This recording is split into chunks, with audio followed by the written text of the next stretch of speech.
Trails and Ghost Towns. Share the adventures of our early pioneers as we explore the development of the Pacific Northwest and beyond. With your host, Mike Roberts, and historian Bill Barlee.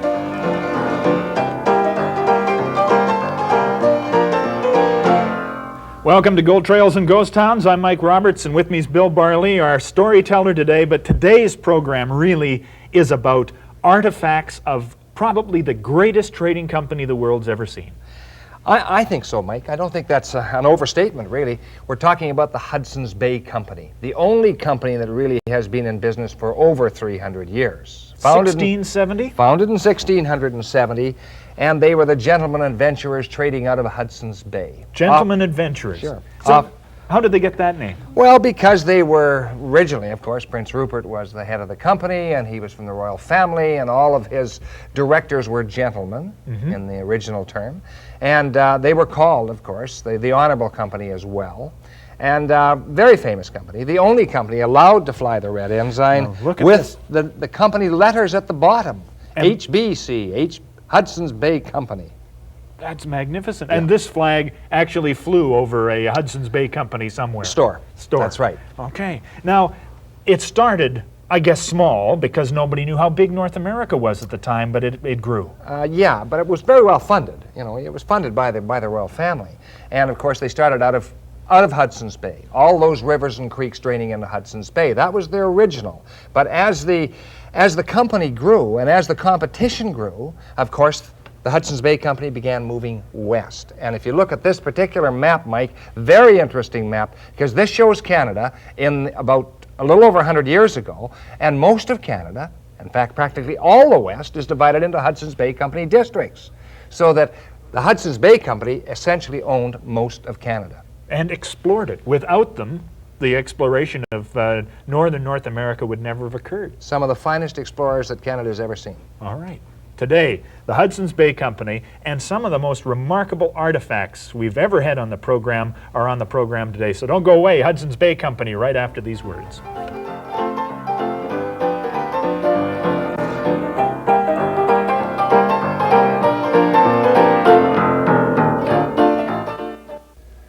Welcome back to Gold Trails and Ghost Towns. Mike Roberts with Bill Barlee, and today we're going to take a look at some wonderful treasures, artifacts of the Hudson's Bay Company and other trading organization. Listen, the thing I think about is the concept or the phrase fur brigade is used all the time. Was that only applied to Hudson's Bay Company or was it applied to others? Well, more to the Hudson's Bay Company than any of the other companies, although some of the American companies had fur brigades as well, the Astorians, the American Fur Trading Company, XY Company to a degree. Not as much their greatest rival, which was the Northwest Company. Now, the Northwest Company were certainly the great rivals of the Hudson's Bay Company till the amalgamation in 1821. And besides the Hudson's Bay Company had other rivals, individual rivals, which were the free traders. These were the so-called mountain men, Mike.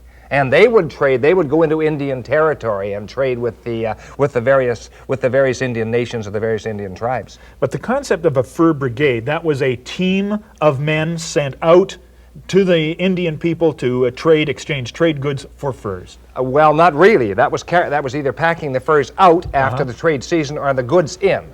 So that's really what the fur brigade was. And of course in British Columbia there were a number of fur brigade trails and a number of fur brigades. A lot of them through the southern part of British Columbia. Sure. But this is what primarily they were after. This is what started Canada. That's why it's on the nickel. People would call that a beaver pelt. It's a made beaver, Mike, is what it is. And this is one of the standards of, one of the items of trade on the Hudson's Bay Company standard of trade. So in other words, if you had a made beaver, Mike, what you would have is this. You would get this particular coin for a made beaver, and it says HB EM 1/2 NB. NB. Now that NB is supposed to be MB. For made beaver. Made beaver. But the company that struck these particular tokens actually made a mistake. Well, that didn't bother the Hudson's Bay Company. They figured they'd go along with them anyway. Sure, and we'd had them struck. If there's a spelling error on them, who's to know? That's right. These are the mistake tokens, and they're old ones, Mike. They're over a century old. So when the Indian trapper presented this to the factor of the Fur Brigade fort, was he be given this in exchange? Yes, he would be probably given the larger one, which is one made beaver if it was complete pelt. And if he brought in a number of other small pelts, and there were a number of pelts that the Hudson's Bay Company was interested in. And the Hudson's Bay Company, of course, made the famous beaver hat from some of these pelts. Oh, this is what it eventually turned into. Somehow I thought it would be a beaver coat, you know, but well, they did make beaver coats as well. But look at this is a lovely thing. How much would that be? Have cost a gentleman of England back about well, they started dealing with those in the late 1700s and the 1760s, 1770s, 1780s.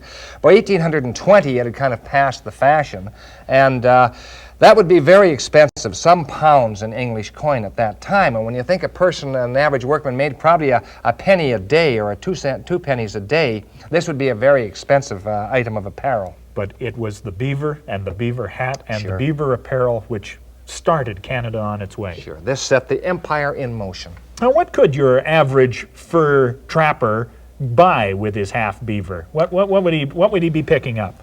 Well, Mike, he'd be picking up an Indian, of course, would like this. Yeah. And that is called an eye dag. Now, if you look at it, this looks like an eye. Yeah.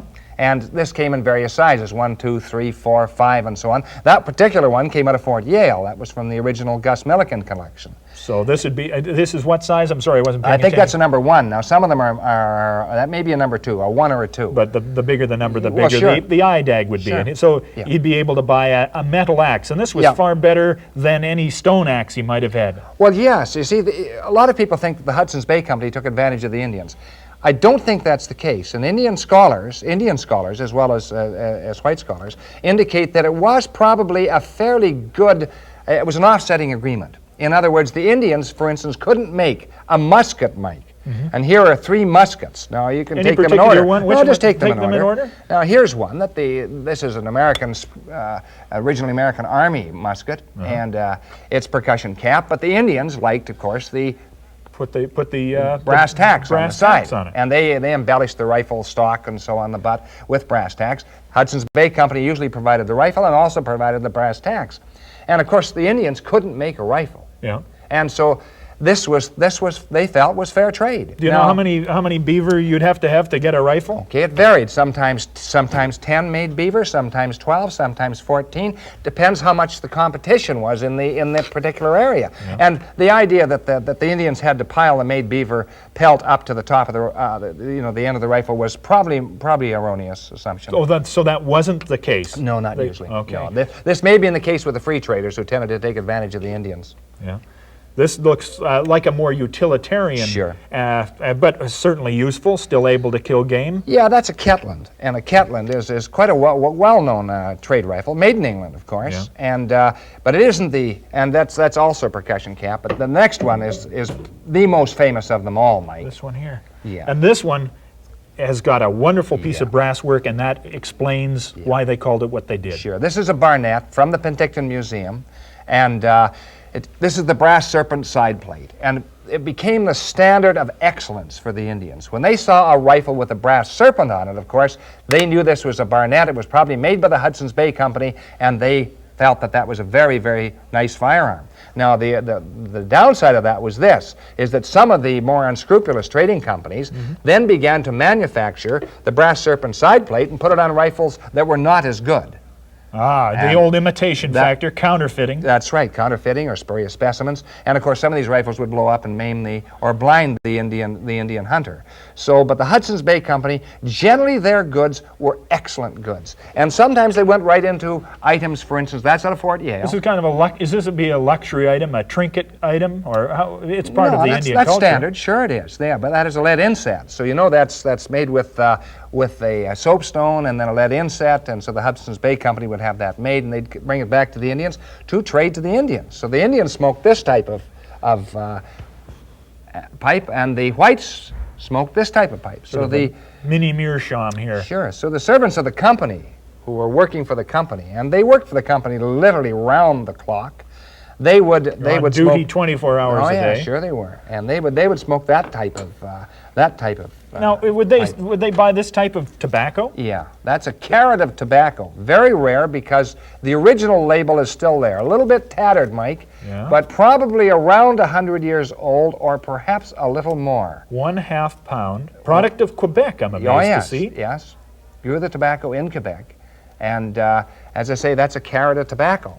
And so the Hudson's Bay Company, they had a wide variety of trade items. They would trade something like... Well, it's no secret that they're still a department store today because they started out as the nation's first department store. Well, sure. They were the department store of the past. And when you look at some of the great Hudson's Bay forts, and, you know, there were a number of, first, the majority of the forts were around the perimeter, the western side of Hudson's Bay. And then, of course, Fort Garry became the headquarters in Canada for the Hudson's Bay Company. London, of course, back in England. And then they began to spread west, and some of the western forts, Mike, were significant. Fort Edmonton, for instance, was one of the great, I think the greatest fort in what is now present-day Alberta. And of course, in British Columbia, we had a number of other forts. We had Fort Victoria, which was one of the major forts, and in New Caledonia, which is the interior of British Columbia, had Fort St. James. Other forts were significant, Fort Kamloops, of course, and a lot of these forts, in fact, if you look around, Mike... You got it here? Yeah, oh, there it is. This has got Fort Langley and Fort Yale. Yeah. And this is a wonderful thing to have anyway, because this is a page out of Harper's Weekly. Yeah. And do you know who the artist was who did this particular work? That is Fort Langley on Fraser's, with a Z, Fraser's River. Sure. And it shows the palisade. Did they really have a palisade, or was that sort of European artist's license? Now, this is very interesting, because the first one of these sketches was done on the spot. That's Fort Langley. Yeah. And that's the way Fort Langley looked in 1858. But the second one of these sketches was done through the artist's imagination. He was not at He was Fort never at Yale? No. If you know Yale very well, you'll see This looks like a concrete walled fort. Yeah, it does. He just took a guess at that. And so Harper's was able to pass that off. And I imagine he got some comments on his lack of reliability. This is the Hudson Bay flag on that one? Yes, yeah? Of course it is. So you had a number of forts, and all these forts were interconnected. And the interesting thing is, Mike, is that the major forts had a factor. He's the manager. Sure. Okay. Yeah. But the minor posts, that would be places like Similkameen Post and so on, would have a trader, just a trader. But the factor was really the law in that particular part of the country. Now, he may not have been a law to the Indians, but he certainly was to the servants of the company, and they referred to the workers of the company as the servants. And for instance, in Yale, which we've just been discussing, one of the servants of the company, that is, one of the employees, deserted one of the brigade trains. One of the horse packing operations. That's right, and this was not done. So the individual in charge, probably a trader, had him hunted down. When they hunted him down, stood him up against a tree and shot him. So you didn't leave the Hudson's Bay Company. No, you really didn't. At your peril, you left it. Oh yes, it was life and death. In other words, if they were, you couldn't have that on a fur brigade, because sometimes those fur brigade they went through very, very treacherous territory, and you couldn't have people leaving at will. So this was an example to other individuals who worked for the Hudson's Bay Company.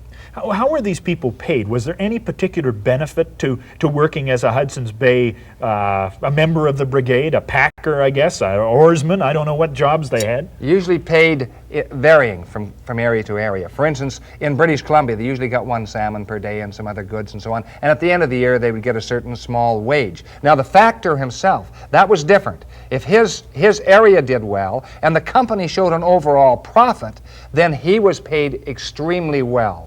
And some of them retired in considerable wealth, in fact, after working for the Hudson's Bay Company. Did these guys just sit back, say, in Fort Kamloops and just sit there and count the furs as they came in, or did they actually send out and sort of stimulate trade with people? Oh, sure, they had to, Mike. They really had to, because what was happening, of course, as the years went on, especially in the early part of the 1800s, so the early part of the 19th century. Competition that's years, right. Yeah. There was terrific competition in the West before the run on beaver hats went out of style, really.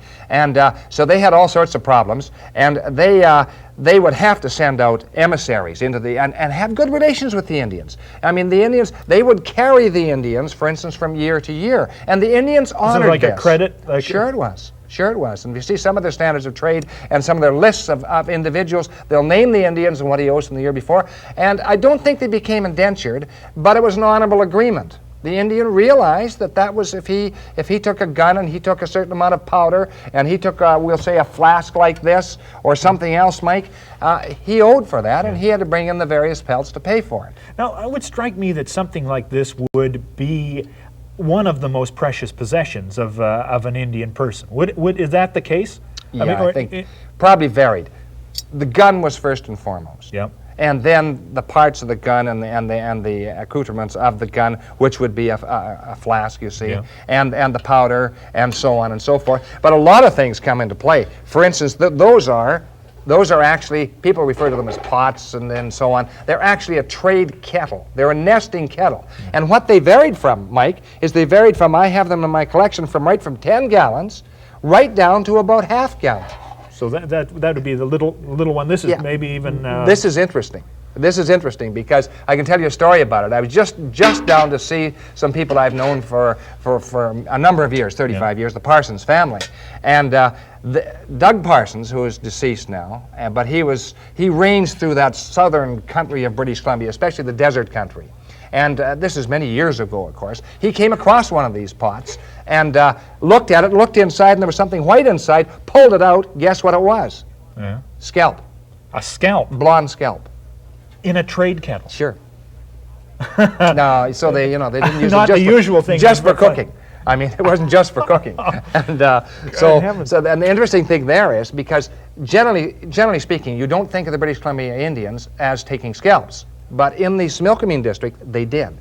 And another thing that's kind of interesting, and that 10 gallon, which I didn't bring because it's just too big. That would be just so wonderful. Well, yeah. But because hard to find good brass. Yeah. This is just wonderfully heavy. Yeah. Made in Waterbury, Connecticut, actually, made by the Americans. So a lot of their trade items came from around the world. Yeah. What do they do in a 10-gallon trade kettle? Well, first of all, the obvious thing they'd boil in there was buffalo. But the other thing, and they're kind of an interesting story, Mike. Some years ago, well, actually be a century and a half ago, a bunch of free traders sat down, and there's a big 10-gallon kettle, and they sat down, and the Indians proceeded to feed them. And they were very hungry, and it was marvelous meat, absolutely marvelous. And they proceeded to have a second helping, and some of them a third helping, and finally said after the meal, and looked around, and they said, that was very good buffalo meat. Not buffalo meat. Well, it was very good meat. What was it? They're getting a little anxious about this. Dog meat. And they looked around the campfire, and of course there were no dogs to be seen, because every time they needed one, they just grabbed the dog and without the, dispatched it swiftly, and it sure, became cut its throat, skinned it, haute cuisine for the free trader. Sure. So your 10-gallon trade kettle could occasionally be for sure. dog au jus. Sure. And the other thing I find very interesting about the Hudson Bay Company. I wonder how much of this stuff got, used to get more than one pelt out of your native person. This is, of course, I guess Hudson Bay rum, right? Well, yes, that's true. But generally, the Hudson's Bay Company was. If you follow the history of the Hudson's Bay Company, they were much more careful than the free traders out of, we'll say, forts like Slide Out and Whoop Up and so on, those free traders in southern Alberta who served the Blackfoot Indians. Yeah. So the Blackfoot and some of the other tribes would only let in the Hudson's Bay Company, and some of these tribes were very, very, very, very careful of that. So the Hudson's Bay Company, when they did trade liquor, and it wasn't a major item of trade for the Hudson's Bay Company, and I'm not being an apologist for them. But what I like about them, of course, is that almost every one of these has the Hudson's Bay label on it. That one came out of British Columbia. How many of these do you have? I have a number of them. And there's even a larger quart over there. Sure. I see that. And that's a different one, Mike, actually. That one came out of Lethbridge, and this one comes out of Nelson. This is the beehive quart. Look at that. Or container, you see. And that would hold, it's got a 1 on it. Is that sort of that's 1 gallon? gallon. Yeah. 1 gallon? Yeah, that's 1 gallon. And that came out of Nelson. There was a fort in Nelson as well? Well, there was a Hudson's Bay store there right from the 1890s on. Now, some of the stuff, what we've seen here sort of looks rustic, but some of this material looks like you could get it in the modern grocery store of today. Sure. Look at that, take those beads off. We want to talk about them in a bit. Well, this is a Hudson's Bay Company tea tin, and they came in 3 different types. They came in blue, and they came in green, and they came in red. And they came in 3 different sizes, and all 3 sizes are there, Mike. There's another little one inside this tin as well. These are in beautiful shape. Look Yeah, at they the are. artwork Yeah. and everything. Oh, Of yeah. course, these not only provided the product, you grab the big one out of the bottom. Sure. Okay. Okay. And then this one comes out like that. And then out of the top. Not only did this provide the product, but it provided forever the container to keep the new bulk product you bought in. And the interesting thing about these, Mike, is that at one time, and I would say 20 to 25 years ago, you could pick up Hudson's Bay Company items, and they're very, very commonplace. Now extremely difficult to find, and the reason is the Japanese collectors, who are extremely wealthy, many of them, and the German collectors, who fit into that same category, and the American collectors have all discovered the Hudson's Bay Company artifacts, and it's becoming extremely difficult to get good Hudson's Bay stuff now. We have to take a break, but we're going to come back and talk about some of the men, not necessarily all Hudson's Bay men, but the men who developed and explored Canada and their association with the fur trade and Hudson's Bay Company. We'll do that right after this break.